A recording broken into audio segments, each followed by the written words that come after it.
Sumainyo ang Panginoon. At sumayo rin. Ang mabuting balita ng Panginoon ayon kay San Juan. Papuri sa iyo, Panginoon.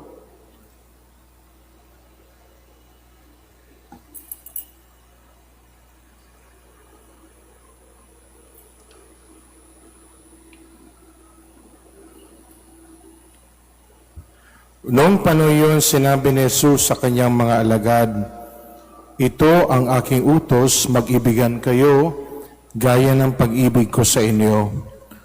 Walang pag-ibig na hihigit pa sa pag-ibig ng isang tao, nag-alay ng kanyang buhay para sa kanyang mga kaibigan. Kayo'y mga kaibigan ko kung tinutupad ninyo ang mga utos ko. Hindi ko na kayo inaring alipin sapagkat hindi alam ng alipin ang ginagawa ng kanyang Panginoon. Sa halip, inari ko kayo mga kaibigan, sapagkat sinabi ko sa inyo ang lahat ng narinig ko sa aking Ama. Hindi kayo ang pumili sa akin, ako ang pumili at tumirang sa inyo upang kayo'y humayo at mamunga at manatili ang inyong bunga. Sa gayon, anumang hingin ninyo sa Ama, sa aking pangalan, ay ipagkakalob sa inyo. Ito ang inuutos ko sa inyo, mag-ibigan kayo." Ang mabuting balita ng Panginoon. Pinupuri ka namin, Panginoong Heso Kristo. Sumainyo ang kapayapaan. Palakpakan natin ang Diyos ng malakas. Na? Ngayon ay unang araw ng ating nobinaryo para kay San Jose. Tama ba si Father? Yeah. Palakpakan natin ang ating patron na si San Jose. Ano?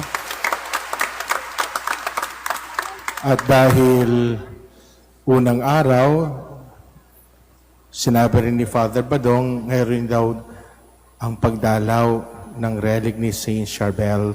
So kasama sa misa natin ito, unang-una sa lahat, ang ating panalangin sa ating patron na patuloy tayong gabayan na maging masipag magtrabaho. Amen? Sabihin nyo sa katabi nyo, tamad ka naman. Sabihin nyo, lakasan nyo, sabihin nyo, tamad ka naman. Dito nga sa kasama ko sa bahay, di ba kinausap ko na kayo, uumpisan ko ito kung tutulungan nyo ako. No? Kasama ko lang dito si Christian.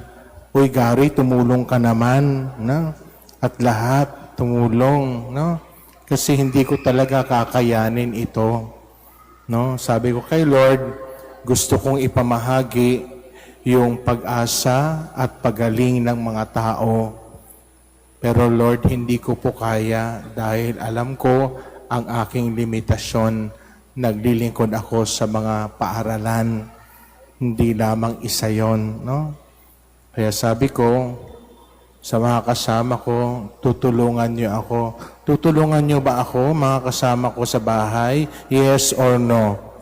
Hoy Lester, tutulong ka ba talaga? No. Ikaw ba, Manang, tutulong ka? No? Sabi ko, Manang, magsimba tayo. Sabi Manang, nagsimba na ako kaninang umaga. No. Parang napagod magsimba. No? Gary, tutulong ka ba? No? Kasi ako'y kung anong nasa puso ko talaga sinasabi ko. Kasi hindi po ito madali, no? Hindi madali. Yung inyong pastoral president, napakakulit. No. Sabi ko makipag-coordinate kay Christian, gusto pa rin akong makausap. No. So sana naiintindihan nyo, dalawa lang po ang aking kamay, napapagod din, naiinis din, no? Tao rin, nakatulad ninyo. Pero hindi magsasawang maglingkod kung sa Diyos dahil ang paglilingkod ay produkto ng panalangin at ang panalangin magbibigay ng pag-asa at kagalingan para sa ating lahat. Amen? Amen? Sabihin sa katabi, amen ka na naman dyan. No, tapos wala namang gagawin. No? So, 4 na bagay po ang nais kong ibahagi sa inyo, no? May kasama kong bata, si Zoe. Si Zoe nga, di na daw siya mag-aaral. Gagawin niya na lang, magdidebosyon na lang siya kay San Charbel, no? Napakasipag nito magawa ng mga oil, no? Tumayo ka nga, Zoe. Palapakan natin si Zoe. Yan. Di na siya mag-aaral. Sabi ko, huwag ka na mag-aral. Mag-devotion ka na lang. Pag pinapagbasa namin, tinatamad. Pero pag gagawa ng mga oil, ang bilis-bilis. Kahit mag-isa siya, 5 oras nagagawa niya. Sabi ko, siguro ang calling niya, magmadre. No. Gusto mo magmadre, Zoe? Yes or no? Ayaw daw, oh. No? So, 4 na bagay po ang nais kong ibahagi sa inyo. Una sa lahat, binanggit sa Salmo Responsorio na dakila ang Diyos. Sabihin nyo, dakila ang Diyos.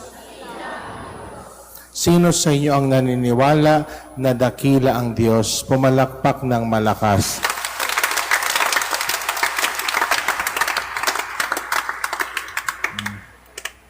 Kaya sabi ko kay Christian ha, huwag muna natin, ang daming request, punta daw kami sa ganito, punta daw kami sa ganito.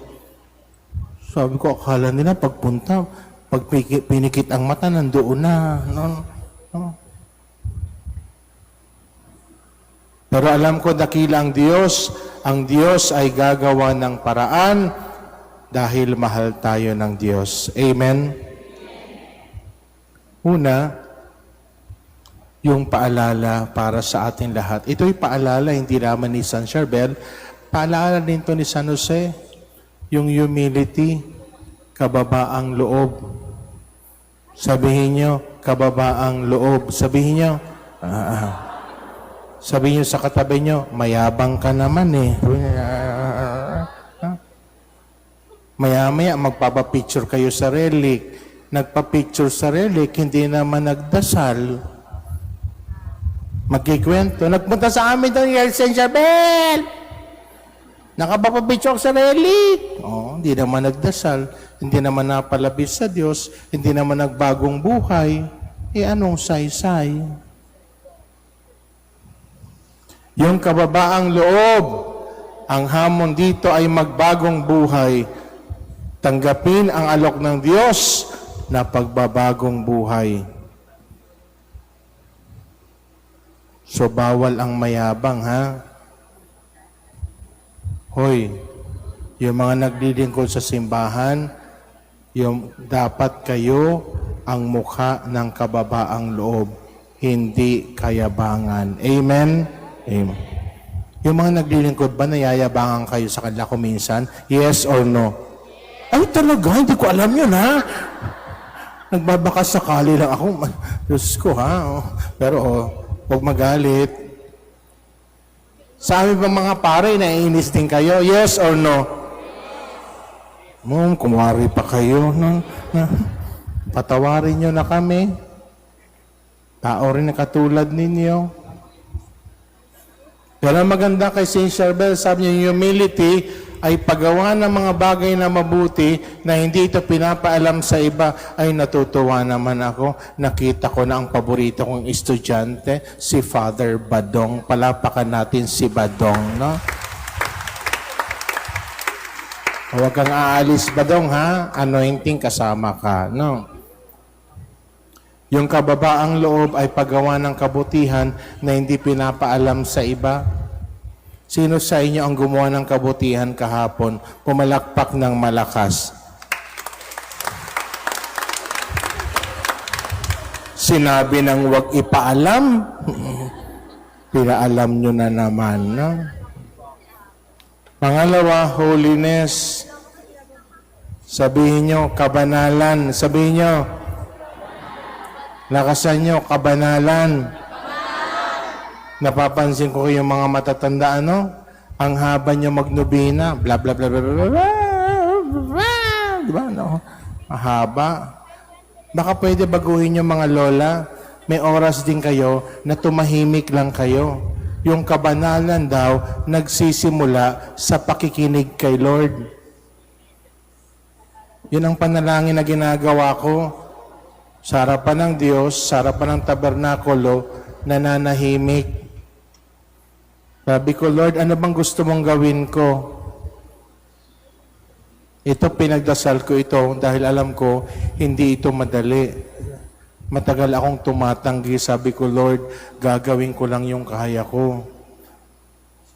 Paulit-ulit na sinasabi, Lord, ibahagi mo ang pag-asa at pagpapagaling sa mga tao na nanggagaling sa akin. Kaya ako ginagawa ito. Ito ay bunga ng pakikinig kay Lord. Pwede ba mga lola? Ganda yun, ha?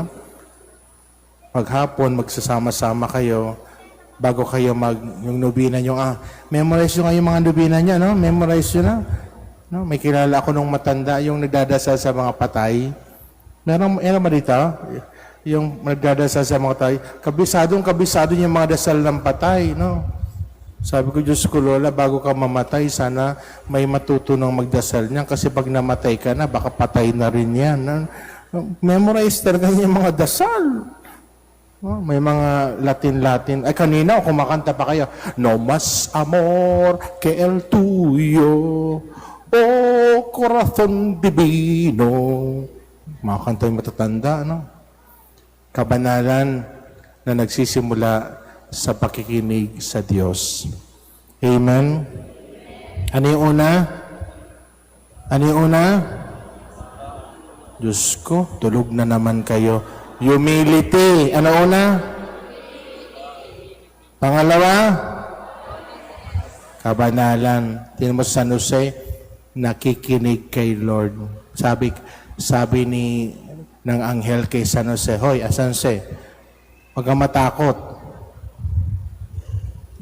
Tatanggapin si Maria bilang anak mo. Ang nasa sinapupunan niya, hindi bunga ng kataksinan. Yan ay kaloob ng Espiritu Santo. Huwag kang matakot. Kapanaginip, napagtanto ni Jose, sabi kay Jose, Jose, huwag ka nang babalik doon sa daraanan mo. Inaabangan kayo. Nakikinig. Yun ang mahalaga, ang pakikinig. Kaya rin ang mga pare, matuto tayo makinig. Hindi lang tayo pinapakinggan. Nakatingin sa akin si Badong. Bakit ba? Hindi ako nakikinig, sabi ni Badong. No? Pangatlo, heaven. Sabi nyo, langit. Sino ang gustong pumunta sa langit? Pamalakpak ng malakas.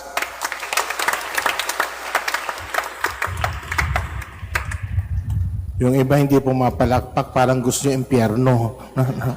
Ulitin ko, sino ang gustong pumunta sa langit? Pumalakpak ng malakas. Ikaw, Lester, hindi ka pumapalakpak, na? Yung langit, kaya nga mamuhay lang araw-araw. At yun ang ating asam-asamin, na pag tinawag tayo ni Lord, mapupunta tayo sa Kanya. Amen? O sabihin sa katabi, tatawagin ka mamaya ni Lord. Sabihin niyo, sabihin niyo. No. Sabi siguro ng isa, wala ako mamaya. Okay, matakot. Haharapin naman natin to lahat. Kaya mas maganda habang maaga, matanggap natin at paghandaan natin ito. Amen? Maharapin ang katabi. Sabihin mo sa katabi mo, miss ka ni Lord. Sabihin mo, Lord. Sabihin mo, uy, Erwin, nandito ka rin, ha? Mga paring to, ha? Mga mahal kong pare ito, no? Uy, kalbo. No? Sa una, humility. Pangalawa, holiness. Pangatlo, anong pangatlo? Heaven. No? Meron ba dito mga 80 anyos na? Yung mga lahat na 80 anyos na, itaas nga ang kamay. Kaya niya pa tumayo? Mga 80 anyos na, tumayo nga kayo. 80 anyos pataas. 80 anyos pataas, tumayo. Tayo. 81, 82, 83. Ay, ang aking lola. Ano kaya kausapin ko si Lord? Kayo muna ang unahin.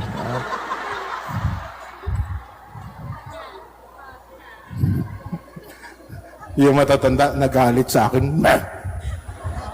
Sabi pa naman ng lola ko kanina, Father, pagalingin mo ako, ha? Upo kayo, no? Yung tiyahin ko, namatay, 96. Pag magbi-birthday siya, sabi niya, pagdasal mo ako, Father Nolan, ha? Sabi ko, anong pagdadasal ko sa iyo? Para humaba pa ang buhay ko. Sabi ko, ambisyosa ka, ha? 96 na. Huwag natin asamin yung mahabang buhay. Huwag natin asamin yung maiksing buhay. Asamin natin yung buhay na banal, na sumusunod at konektado kay Lord. Amen? Sino dito yung mga 50 anyos? 50 anyos. 51, 52, 53. Tumayo nga kayo. 51, 52, 53. No? Ay, mas marami kayo, ano? Kausapin ko, sir, kayo na lang ang unahin. Huwag kayong mag-alala, kasama ako doon. No? Ako'y 54, no? 54, no? Una, humility. Pangalawa, holiness. Pangatlo, heaven. Pang-apat, healing. Sabi nyo, healing. Kung sabihin sa katabi, ang dami mong healing. Sabi nyo, Kanina si Joy, bago magmisa, tinatanong ako, Father, anong relic na ito? Sabi ko, huwag mo akong kausapin. Marami mga tanong. No? O ngayon sasagutin kita. Ang relic na yan ay kabaong. Ang lumapit dyan, mauuwi sa kabaong. Hindi ako nagbibiro, ha? Yung relic na yan yung kabaong na pinaglibingan ni Saint Charbel. Tama ako? Nung binuksan nila yung kabaong na kahoy, buo ang kanyang katawan at may dugo sa kanyang katawan na lumalabas at langis.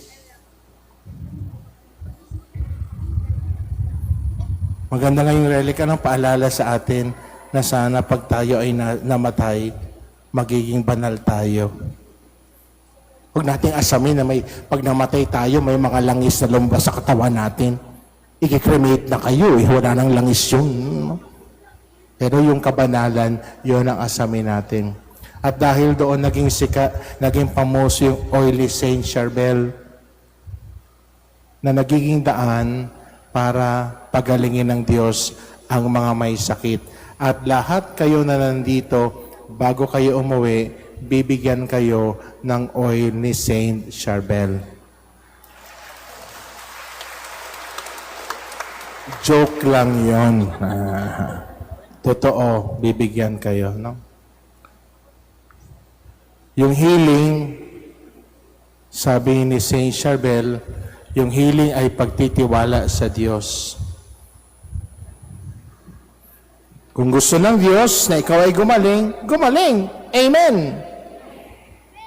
Kung gusto ng Diyos na yung pinagdadaanan mo ay patuloy magdaanan, amen. Basta kasama siya. Amen. Amen. Pagtitiwala kay Lord. Kaya pagkatapos ng misa, si Father Sison, ako, si Badong, we will anoint you on your forehead with the oil of Saint Charbel. Pag ina-anoint kayo, sabi nyo, Lord, pagbigyan mo ang aking kahilingan.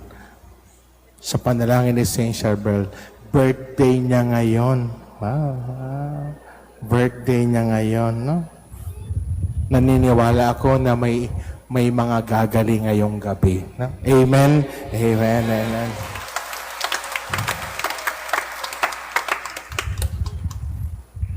So, apat ito, ha? Humility, holiness, heaven, and healing. Amen.